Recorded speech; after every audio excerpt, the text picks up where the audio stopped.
Hello दोस्तों, कल आपने एपिसोड 4 देखा था। आज हम देखेंगे कि आगे क्या होता है। चलिए बिना समय गंवाए शुरू करते हैं आज का एपिसोड। रुद्र अपने लैपटॉप पर काम करते हुए स्टडी रूम में बैठा था। एक नई डेटा शीट अभी अभी आई थी और वह अगले दिन की मीटिंग से पहले उसका अध्ययन करने में व्यस्त था। किसी ने दरवाजा खटखटाया और उसने मेज पर रखी घड़ी पर नजर डाली। 12:30 बज रहे थे। कौन अभी भी जागा हुआ है? उसे उम्मीद थी कि कहीं आर्यन फिर से तो नहीं है। आज रात वह उसकी चिंता भरी बड़बड़ाहट और नहीं सुन सकता था। अंदर आओ, उसने जोर से कहा। दरवाजा खुला और एक लंबा दुबला पतला आदमी अंदर आया। उसके बाल अजीब तरह से जेल से सेट थे और वह इठलाते हुए अंदर आया। रुद्र अपनी कुर्सी पर पीछे झुककर कबीर को अंदर आते हुए देखने लगा। उसने लाल पीली टी शर्ट और सफेद कार्गो शॉर्ट्स पहने थे। ऐसा लग रहा था जैसे वह अभी अभी गोल्फ की प्रैक्टिस से लौटा हो। रुद्र को हंसी आ गई। उसके पूरे परिवार में कबीर ही एकमात्र ऐसा व्यक्ति था जो ऑफिस में भी कैजुअल कपड़े पहनता था। उसका सिर अकड़कर झुकना, हमेशा चेहरे पर रहने वाली आधी मुस्कान, यहाँ तक कि उसके आलसी ढंग से बोलने का तरीका भी उसकी खासियत थी। इस समय आप यहाँ क्यों आए हैं? रुद्र ने पूछा। तुम्हें पूछना होगा भाई, कबीर ने हल्की मुस्कान के साथ जवाब दिया। ऐसा लगा जैसे छोटी माँ ने उससे बात की हो, लेकिन उसने कोई जवाब नहीं दिया। उन्होंने बस बैठने का इशारा किया और वह बैठ गया। वैसे भी तुम मुझसे जो भी काम करवाना चाहते हो, उसमें माँ को क्यों घसीट लेते हो? कबीर ने पेपर वेट उठाते हुए और उससे खेलते हुए पूछा। रुद्र ने उसे रोकने की इच्छा तो रोकी, लेकिन जानता था कि अगर उसने उसे बताया कि कबीर के ऐसा करने से उसे कितना गुस्सा आता है, तो वह और भी ज्यादा ऐसा करेगा। धिक्कार है उस बदमाश पर। क्या तुम्हें डर है कि मैं मना कर दूंगा? उसने ताना मारा। तुझे लगता है कि मैं डर हुआ हूं? रुद्र ने अपने छोटे चचेरे भाई को देखते हुए धीरे से पूछा। मुझे और कुछ समझ नहीं आ रहा, उसने कहा। फिर पेपरवेट नीचे रखकर उसकी आंखों में सीधे देखते हुए पूछा, अगर तुम ऐसा नहीं करते तो तुमने वह रास्ता क्यों चुना? रुद्र अपने भाई के साहस की प्रशंसा का था। वह तो सपने में भी उससे इस तरह बात करने की हिम्मत नहीं कर सकता था। लेकिन कबीर अलग था। वह हमेशा ऐसा नहीं था। जब उनके पिता जीवित थे तब वह एक अलग ही लड़का था। लेकिन जब दुर्घटना हुई तब रुद्र बड़ा था, जबकि कबीर बहुत छोटा था। वह मात्र 6 वर्ष का था। ये उन सभी के लिए एक बड़ा झटका था। लेकिन शायद इसने कबीर को हमेशा के लिए बदल दिया। उसके बाद जब भी रुद्र को छोटी माँ की देखभाल में छोड़ा जाता, कबीर नखरे दिखाता और यहीं से प्रतिद्वंदिता शुरू हुई।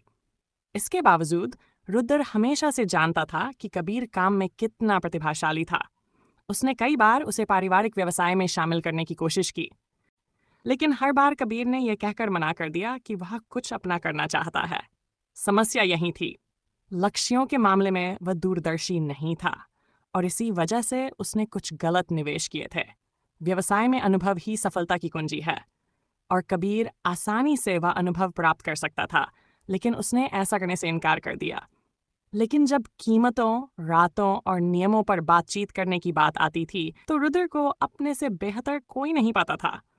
उसने आह भरी, फिर एक दराज खोली और उसमें से एक लिफाफा और एक फाइल निकाली। उसने उसे मेज पर रख दिया।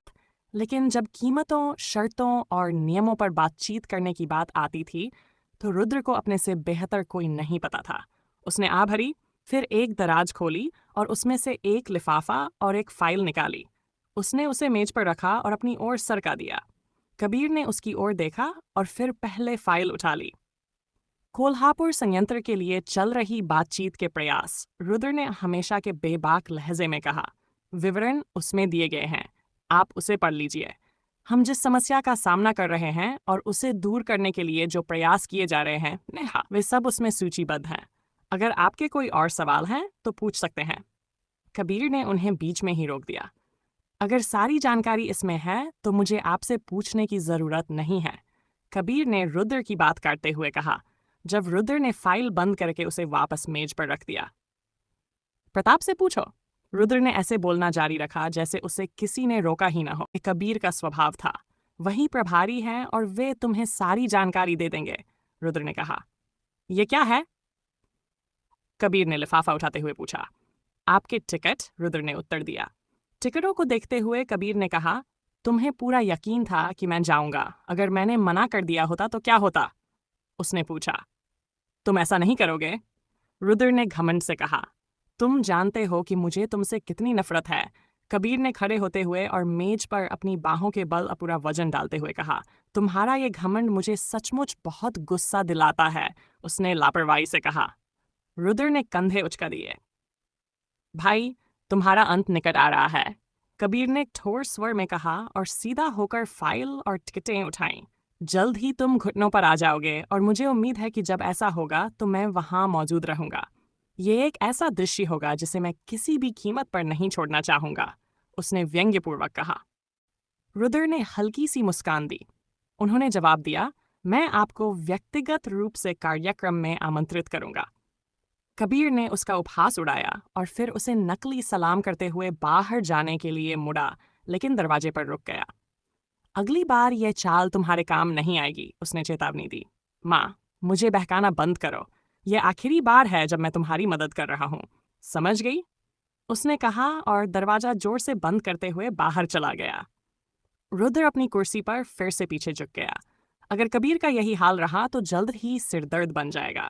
उसे कबीर से कोई शिकायत नहीं थी, इसलिए वह सोचे बिना नहीं रह सका कि कबीर ऐसा व्यवहार क्यों कर रहा है।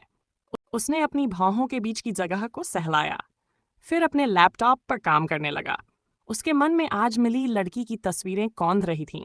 वह सोच रहा था कि इस समय वह क्या कर रही होगी। जाहिर है सो रही होगी। वह एक आम लड़की थी, आम जीवन शैली वाली। कभी कभी उसे दूसरों से ईर्ष्या होती थी। कम से कम वे आम इंसानों की तरह सो तो सकते थे। उसके विपरीत जो मुश्किल से 3-4 घंटे सोता था और बाकी समय काम करता रहता था। उसने एक गहरी सांस ली और अपने काम पर ध्यान केंद्रित करने की कोशिश की। यह जरूरी था। उसे यह नहीं पता था कि जल्द ही कोई व्यक्ति बाकी सब चीजों से ज्यादा महत्वपूर्ण हो जाएगा, यहां तक कि उससे भी ज्यादा। इसके बाद जानेंगे कि अगले एपिसोड में क्या होता है। हर रोज कहानी पढ़ने के लिए हमारे चैनल को सब्सक्राइब, शेयर, लाइक और कमेंट करना न भूलें।